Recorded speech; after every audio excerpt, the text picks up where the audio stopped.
Hoy vamos a continuar exponiendo la carta a Filemón y vamos a entrarle a los primeros 7 versículos.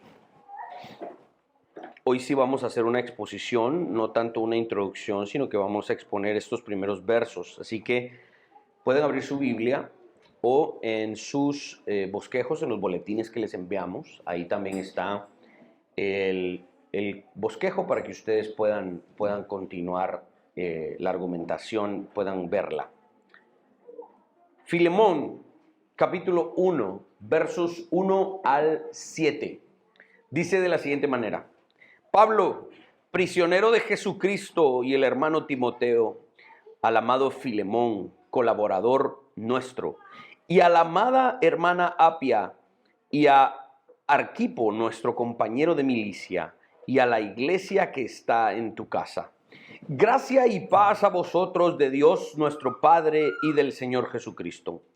Doy gracias a mi Dios, haciendo siempre memoria de ti en mis oraciones, porque oigo del amor y de la fe que tienes hacia el Señor Jesús y para con todos los santos, para que la participación de tu fe sea eficaz en el conocimiento de todo el bien que está en vosotros por Cristo Jesús.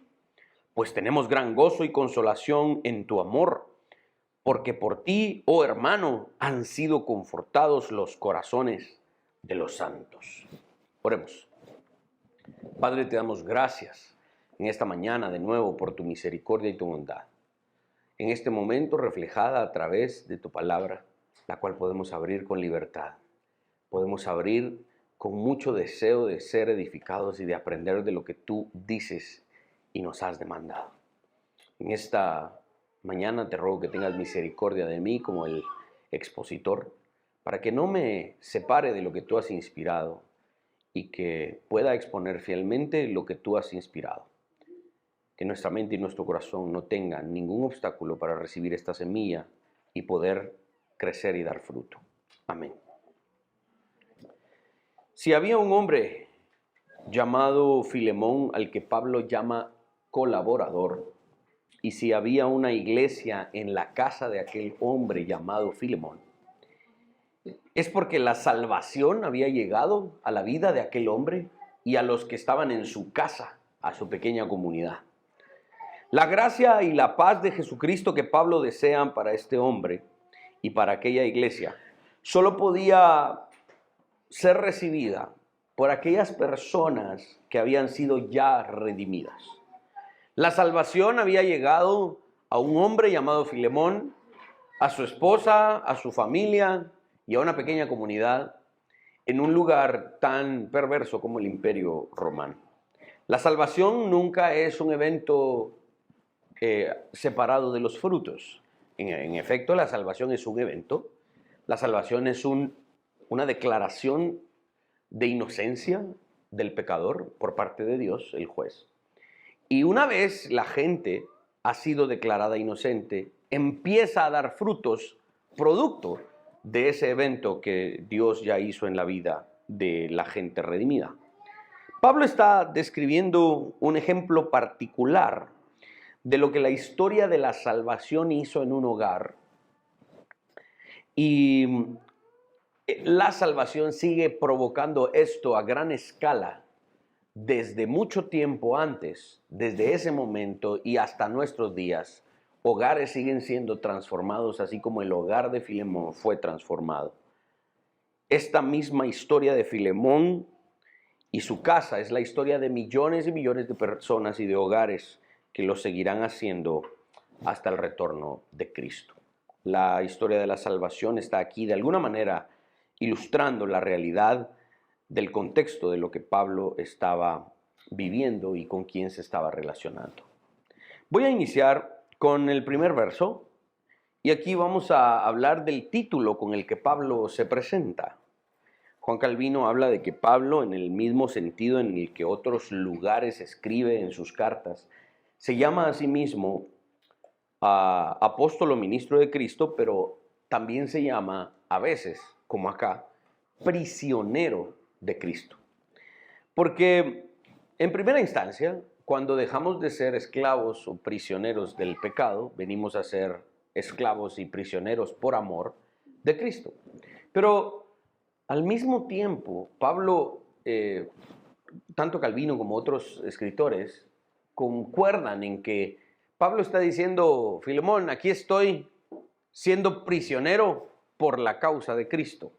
Esas cadenas que llevaba en sus manos y en sus pies, probablemente, Pablo las estaba exponiendo como una medalla de honor, digamos, ¿verdad?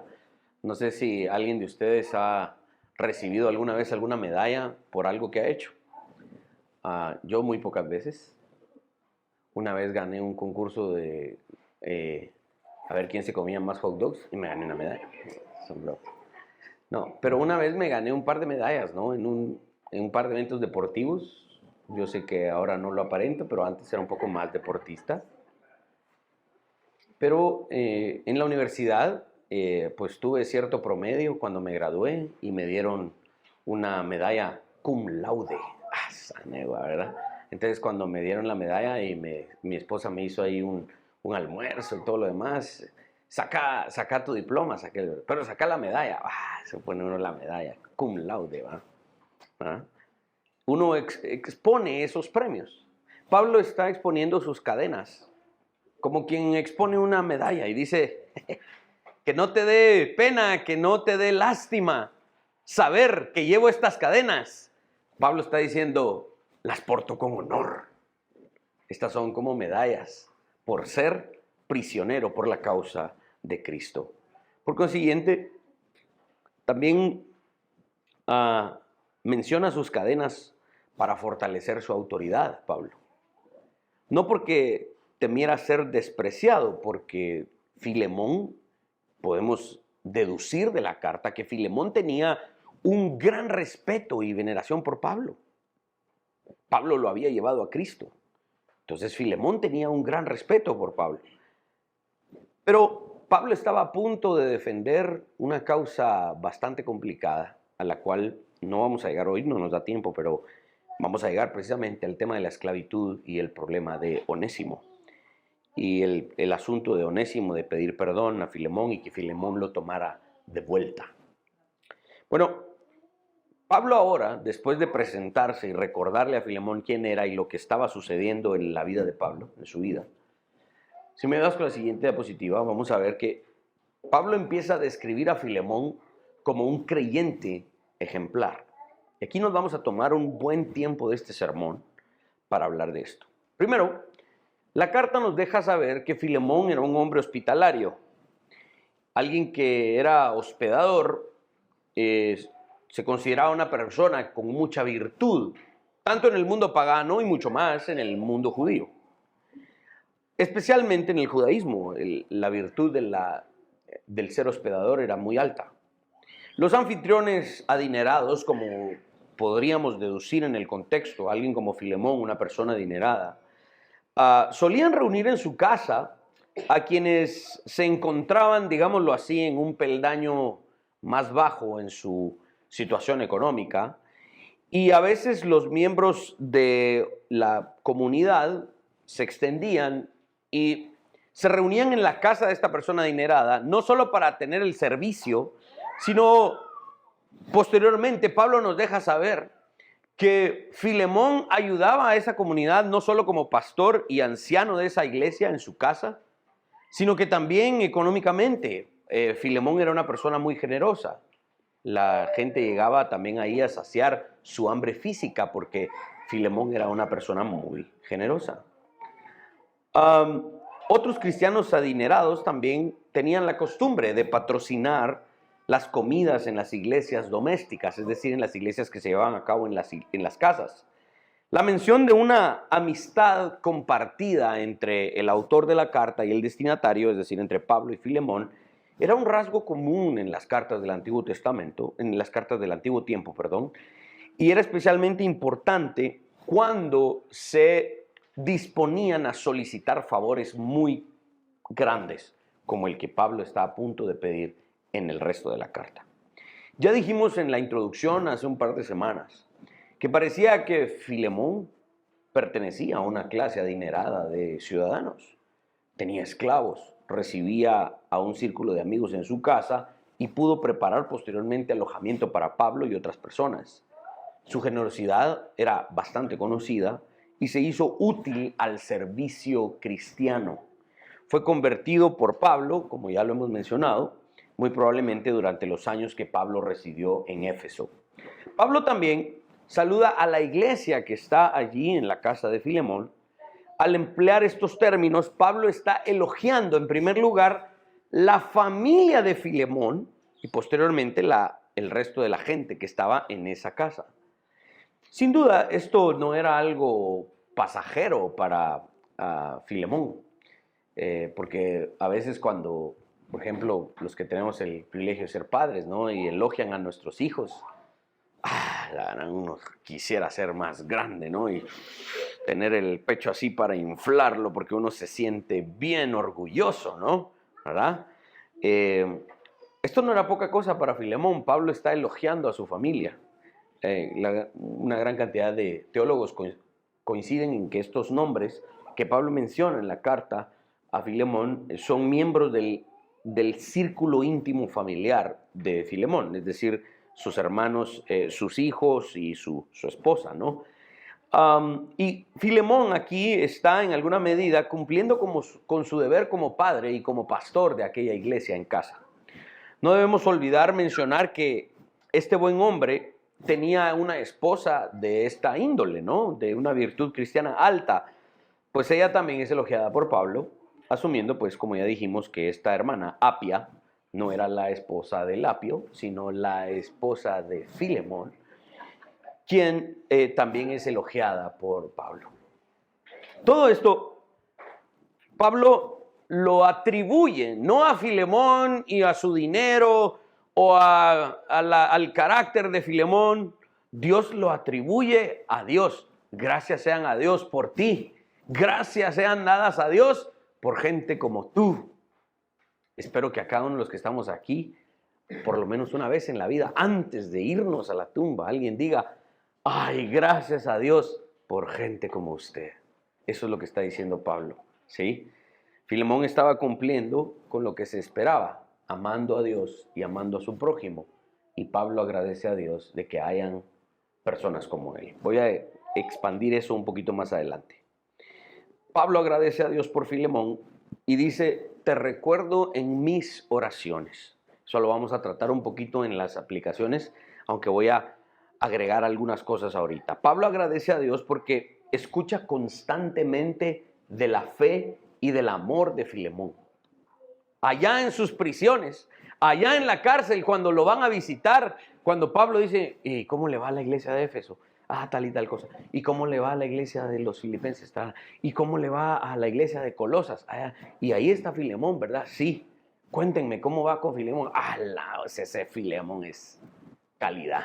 Ese Filemón. Y le hablaban bien de Filemón. Entonces Pablo se goza porque constantemente oye de las buenas referencias de la fe y del amor de Filemón.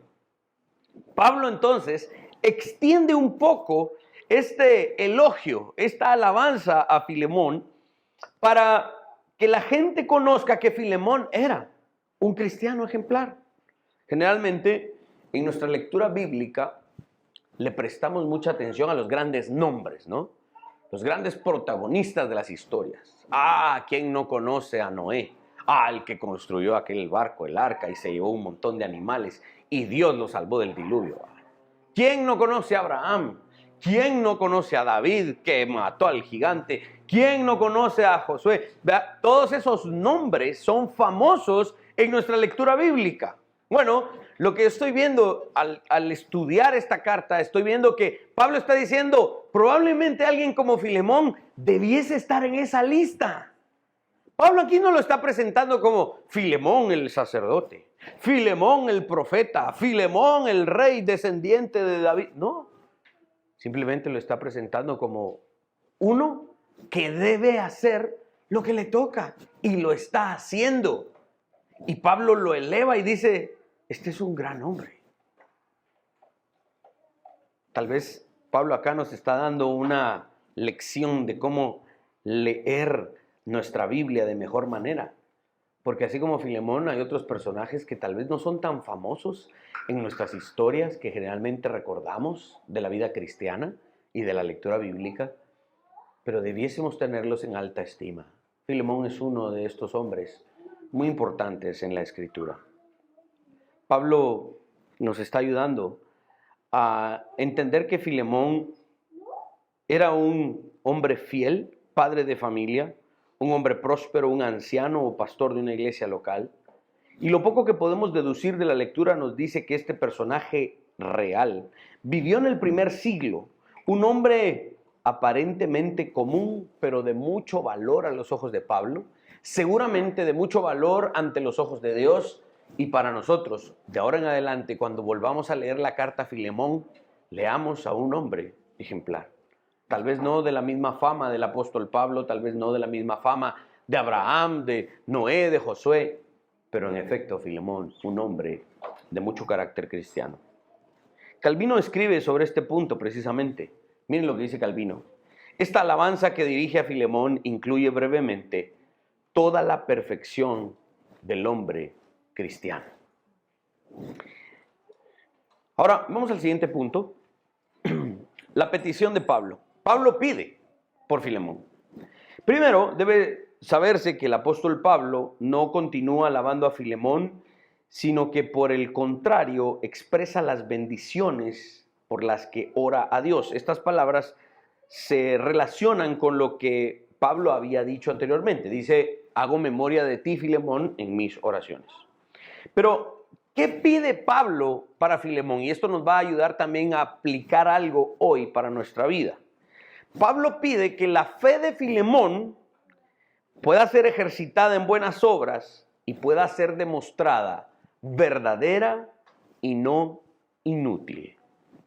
Pablo llama a esto la participación o la comunicación de la fe. ¿Qué significa esto?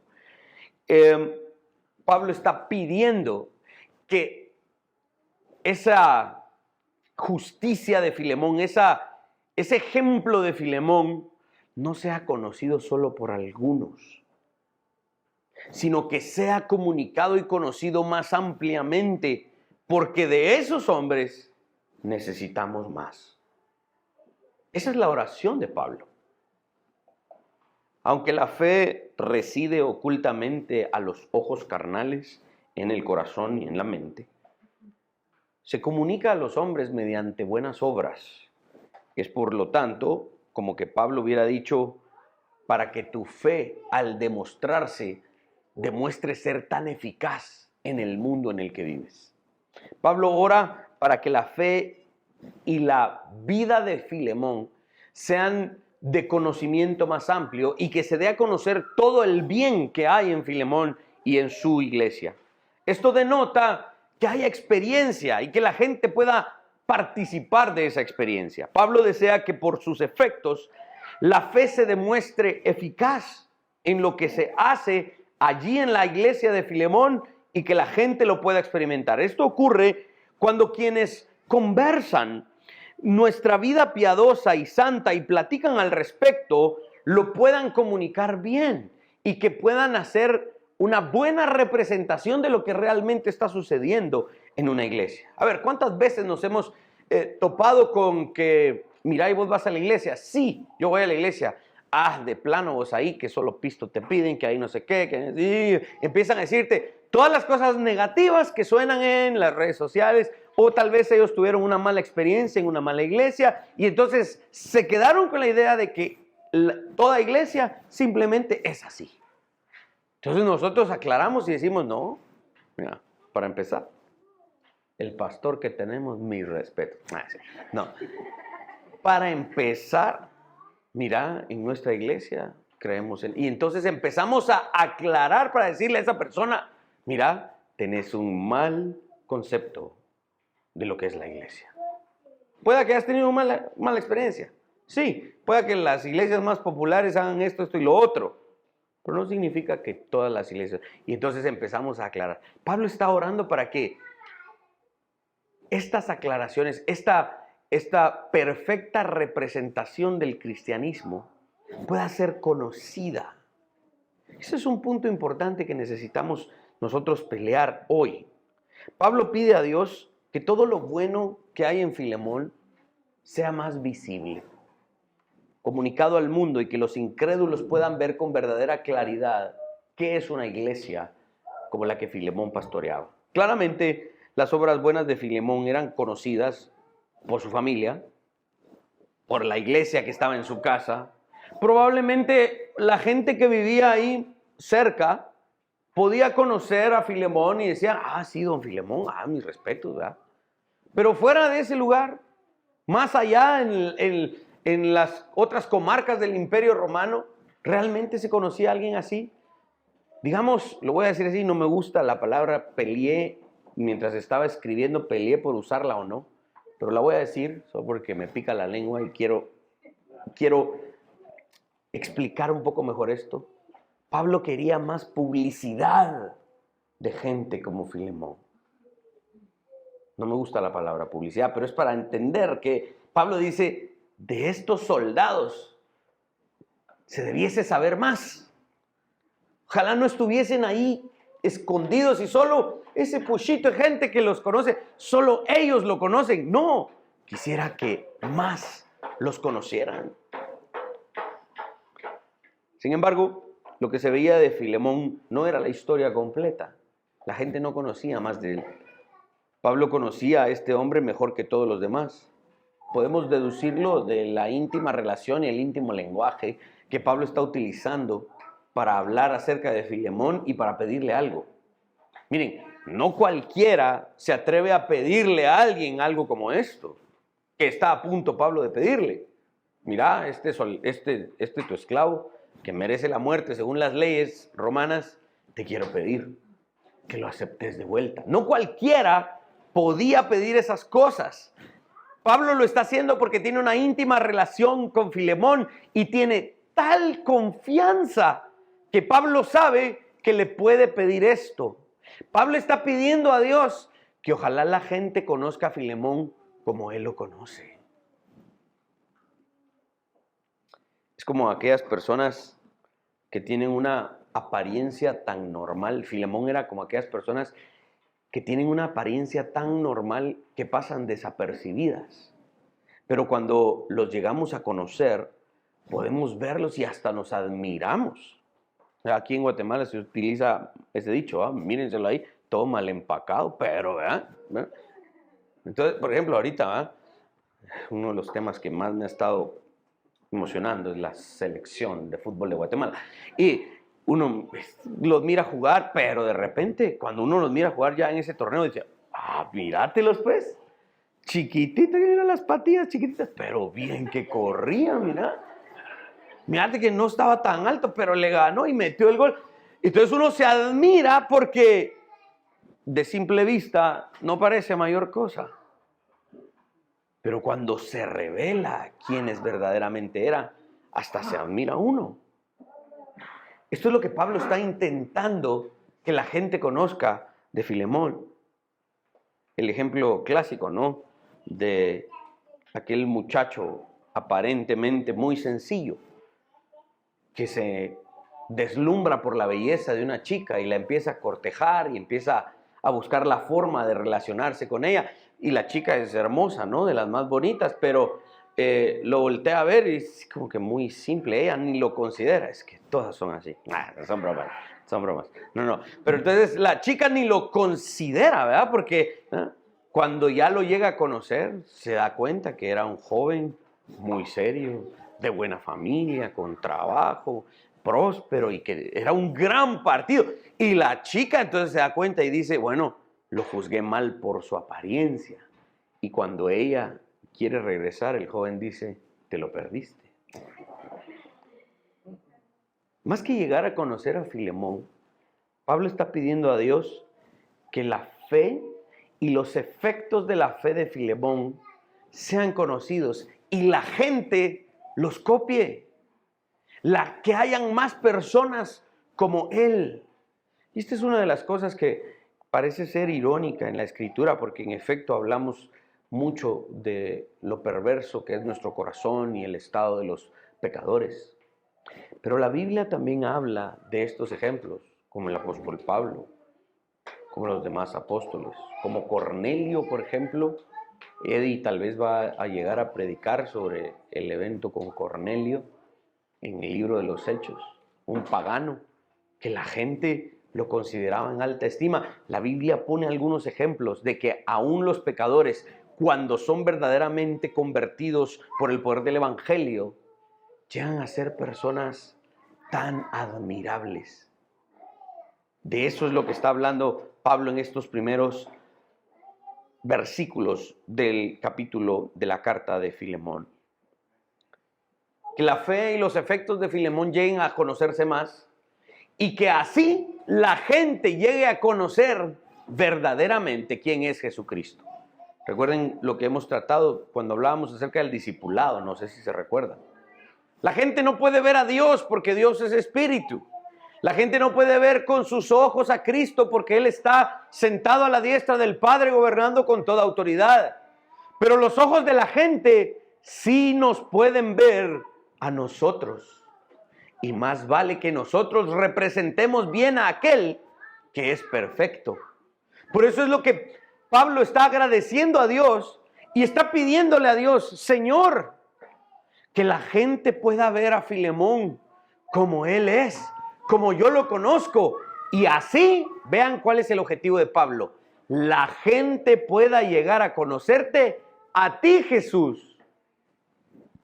Tal vez a través de Filemón, pero el objetivo es llegar a conocer a Cristo, a representar bien a Cristo.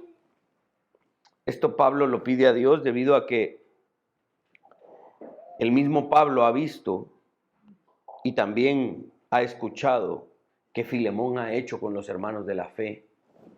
Pablo siente gran gozo y consuelo porque Filemón aliviaba las necesidades de los hermanos en la fe. Era un amor singular sentir tanta alegría por el beneficio de otros. Pablo estaba admirado por eso. Además, el apóstol Pablo no solo habla de su alegría personal, sino que dice que muchos se regocijaban por la bondad y la benevolencia con que Filemón había ayudado a otros.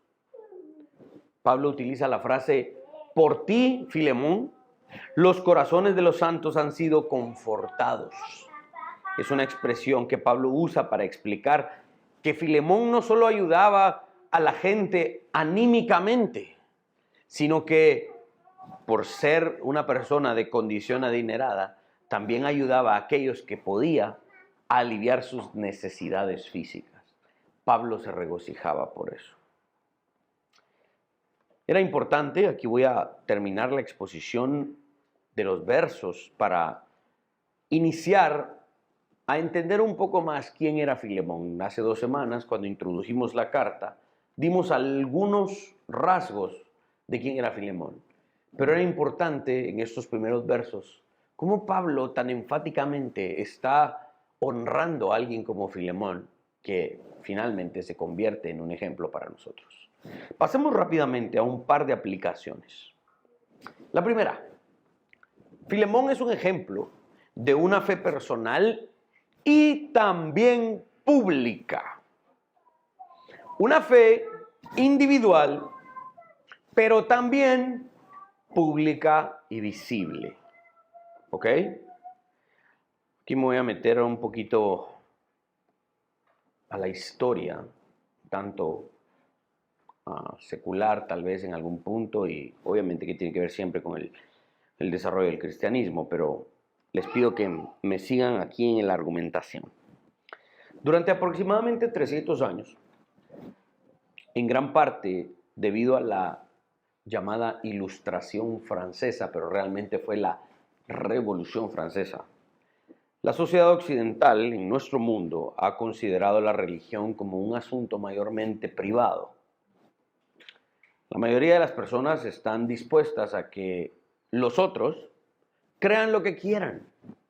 Todos son libres de creer lo que quieran, que cada quien crea lo que se le antoje, no hay problema, siempre y cuando lo crea de manera privada, que no lo lleve a la vida pública, porque todos tenemos derecho a creer en otras cosas y entonces que no lo haga público, que crea lo que quiera en su privacidad, pero que no lo lleve a la vida pública. Y cuidado se le ocurre desde su creencia religiosa opinar sobre economía, sobre política, sobre arte.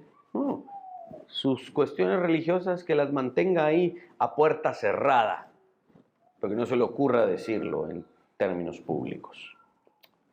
Aunque la mayoría de los evangélicos afirman estar de acuerdo con esa opinión, porque quieren respeto para su privacidad y por tanto hay que respetar la privacidad de los otros, existe un entendimiento en cierta medida implícito de que los asuntos de la religión deben ser asuntos privados y nadie más tiene derecho a inmiscuirse en ellos.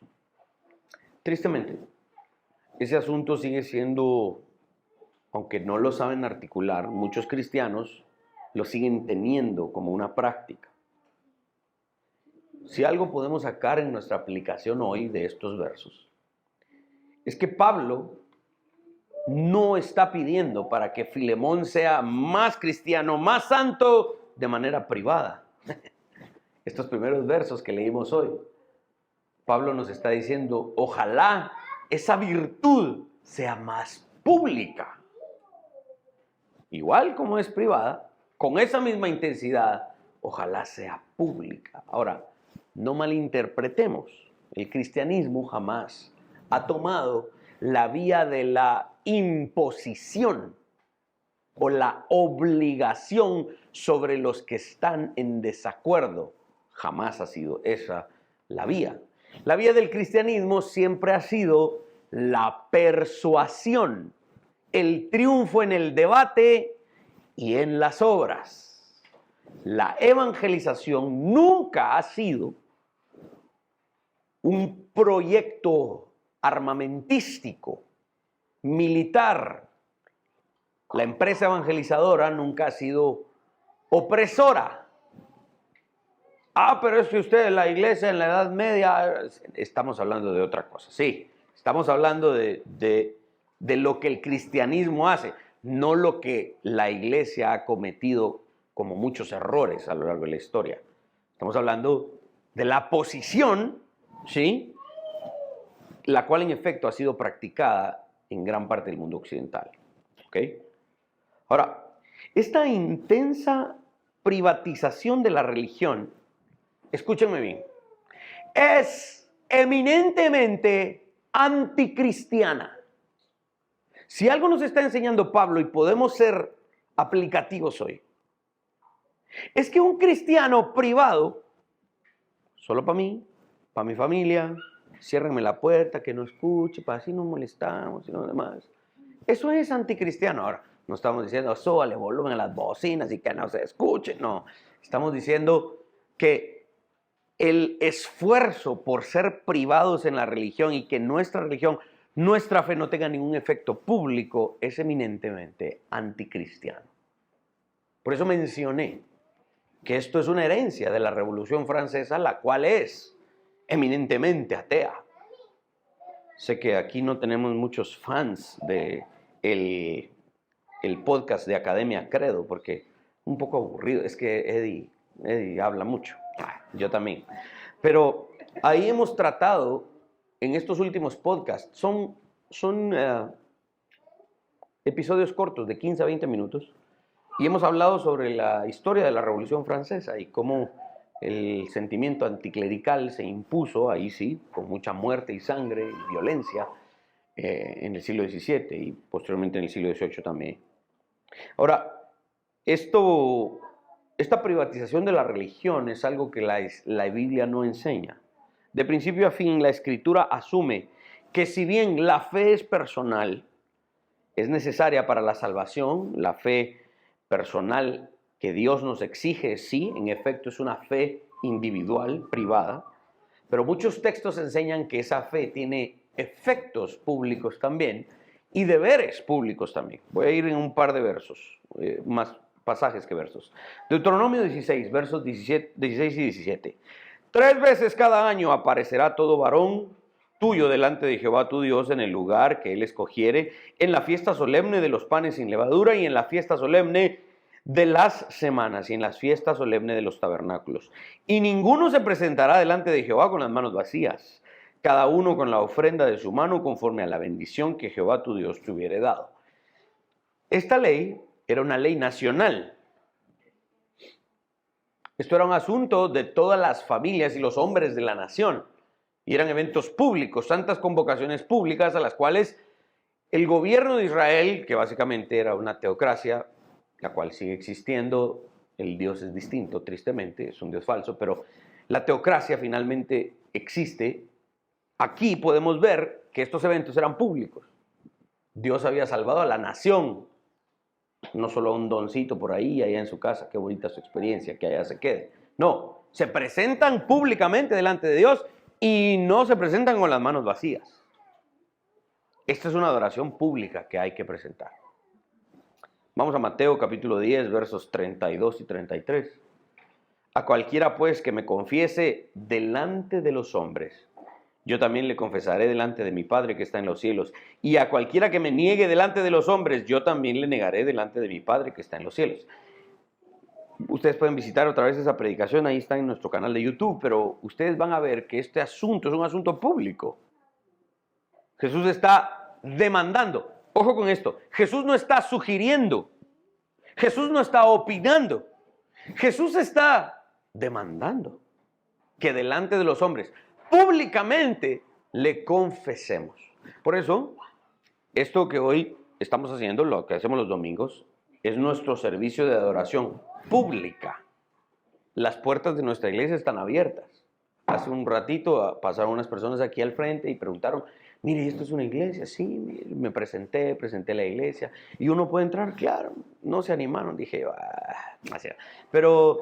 pero si se hubieran animado, las puertas están abiertas, ¿no? Porque esto es público. No nos avergonzamos de hacer esto. Tenemos delante de Dios todo el ímpetu y tenemos toda la certeza y la seguridad de decir, lo que hacemos es lo que Dios nos ha mandado a hacer y estamos felices de hacerlo. Esto es un asunto público porque Dios así nos lo ha demandado. Santiago capítulo 2 versos 14 a 26 es muy extenso, no lo vamos a leer, ustedes lo pueden leer, pero esto es un pasaje que también puede hablar acerca de lo público que debe ser nuestra fe. Pero la idea de que la fe personal se expresa en comunidad también se enseña implícitamente en el resto de la Escritura.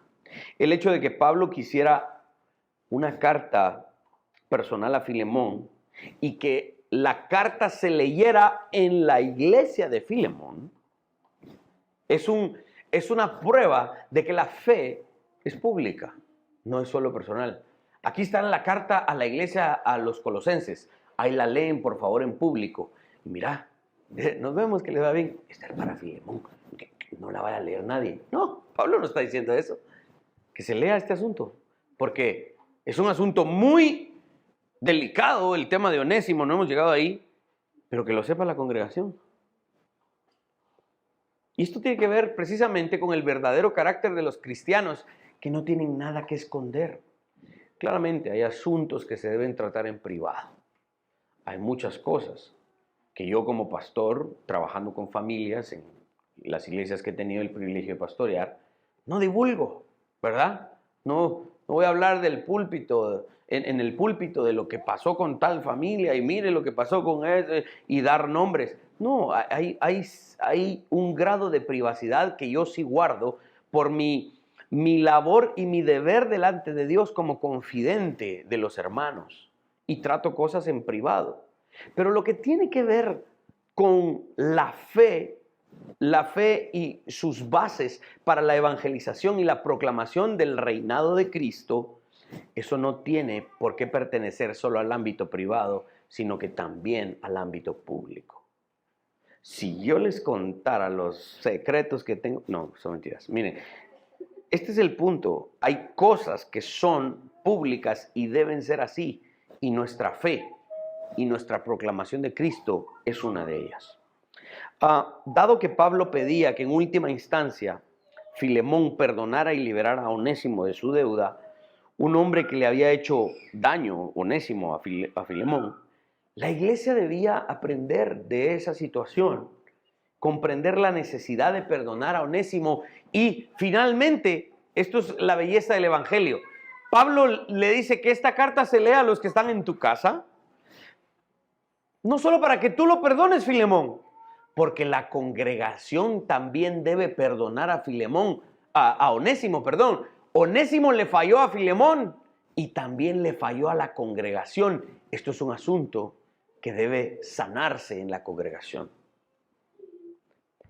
También necesitaban saber que responsabilizar a Filemón era también hacer una responsabilidad para la iglesia. El amor exigía esto, perdonar a Onésimo. Filemón revela que nuestra bondad, como señala un comentarista, necesita el aliento de la comunidad de los creyentes. Incluso si, como Filemón, nuestro amor y nuestra fe son ejemplares, debemos alentarnos los unos a los otros a no vivir vidas solamente privadas, sino que por eso venimos a la iglesia, porque tenemos una vida pública y juntos como hermanos en público proclamamos a Cristo. Pablo reconoció el amor desbordante de Filemón y esto le dio confianza de que Filemón finalmente haría lo correcto.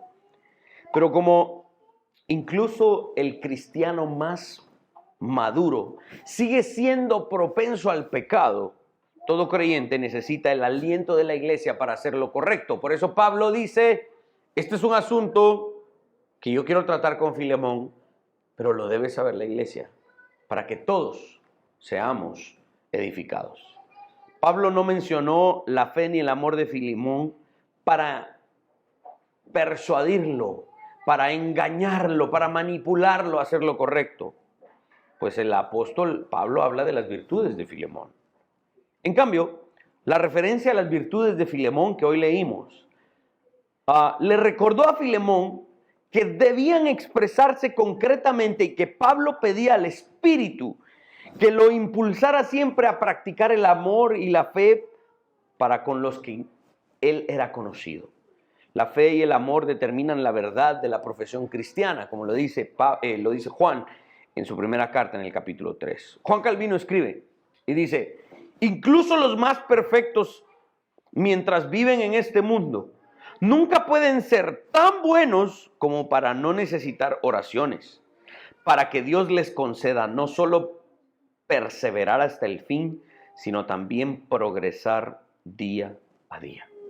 Incluso el íntegro Filemón necesitaba de las oraciones de Pablo y de los demás creyentes. Y esto me lleva a la segunda y última aplicación. Es tan sencillo. Siempre decimos que lo hacemos, pero la pregunta es, ¿de verdad lo hacemos? Recordar a nuestros hermanos en oración. Voy a buscar la forma de repetir un poco, por lo menos refrescar un poco en el grupo en casa, la doctrina de la oración. Porque es tan necesaria como el oxígeno al cuerpo. Miren, ahorita he estado por el tema de la humedad y todas las lluvias constantes, he estado padeciendo de alergias, ¿no? Yo soy tristemente propenso a eso y esta pastilla y no sé qué, a veces hasta mareado y todo lo demás, porque tengo que hacer un esfuerzo muy grande para poder respirar bien. Si uno no respira bien, anda sin energía. Bueno, un cristiano que no tiene una vida así de oración es como esa persona alérgica que anda viendo cómo respirar mejor. La oración es tan necesaria porque es como el oxígeno al cuerpo, es como el oxígeno de la vida espiritual y tiene un poder muy grande. No es un asunto simple, es verdaderamente un deber y también un privilegio el orar los unos por los otros. Escuchamos constantemente de predicadores. ¿Cuántas veces han escuchado ustedes esa prédica de muchas personas, no? Y también la queja de otros cristianos. Y seamos honestos, nosotros mismos hemos dicho esto. Ay, sí usted, es que las iglesias están mal. Es que el cuerpo de Cristo está mal, es que la iglesia de Cristo está mal, es que esto y lo otro. Y entonces oramos para que Dios traiga su juicio sobre esos pastores que son falsos, sobre esos falsos profetas, sobre esos falsos apóstoles.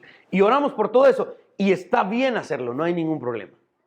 Ahora, ¿cuántas veces hemos orado como Pablo estaba orando por Filemón? Quiero repetir lo que Pablo estaba haciendo. Pablo estaba orando fervientemente y constantemente para que hubieran más como Filemón, para que hubieran más como este. Miren, no hay nada de malo en orar por nuestros hermanos, por sus necesidades, por sus enfermedades, por sus proyectos. Señor, que le vaya bien, mire que ha estado enfermo, oremos por eso. La oración no es solamente para pedir por aquello que necesitamos. También hay que orar por aquello bueno que hay y que se reproduzca. Yo quisiera de los discípulos de Cristo que hay aquí, que hayan más. Que no solo sea este, va. Que así vive allá y qué bueno su negocio y está dando frutos y le está poniendo ganas a su familia. Solo él, va. ¿Y cuántos más como él hay? La verdad es que ni contados con los dedos de la mano, ni contados con los dedos de una mano. Bueno, oremos para que así como ese, hayan más. Que ese evangelice y ayude a otros a ser igual que él. Hay que orar también por las cosas buenas. Pablo está agradecido porque aunque también en el tiempo de Pablo habían muchos falsos creyentes, muchos apóstatas, también habían Filemones, pero Pablo está diciendo hay pocos, oremos para que hayan más. Sigamos orando no solo por aquellos hermanos que a lo largo de su vida han representado bien a Cristo. Sí, el hermano tal, ese hermano lleva 40 años de ser cristiano usted. Qué bueno. ¿Y cuántos más hay como él? Ay, Dios mío, casi nadie, ¿verdad? Oremos para que hayan más como él. Yo creo, de verdad, que gente como ustedes se puede reproducir y necesitamos que se reproduzca. He allí, Pablo, detrás de su petición, de nuevo nos impulsa al evangelismo. En este sentido debemos recordar a nuestros hermanos en oración, no solo por sus necesidades, sino por sus éxitos en representar bien a Cristo, que lo sigan haciendo y que hayan otros que copien esto. Debemos orar para que nuestros hermanos sigan siendo efectivos en el reino, para que su fe no sea solo para poder enfrentarse a dificultades, sino que para que nuestros hermanos sean cristianos de obras. Oremos para que nuestros hermanos se aviven, que tengan un mejor testimonio, para que sean influencia, para que no vivan en el anonimato del mundo.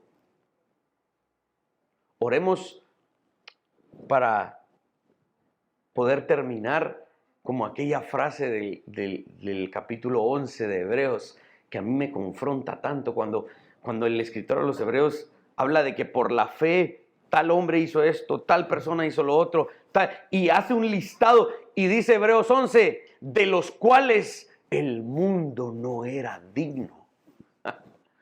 ¡Qué gran título ese! Yo oro para que de verdad todos los que estamos aquí seamos reconocidos así, tan buenos que el mundo no era digno de ellos. Y ojalá nos podamos reproducir y tengamos mayores cantidades de Filemones, de Estebans, de Elíases, de Edis, de Danieles, de Gilbertos, de tanta gente que de verdad puede beneficiarse de la vida cristiana. Amén. Pongámonos de pie.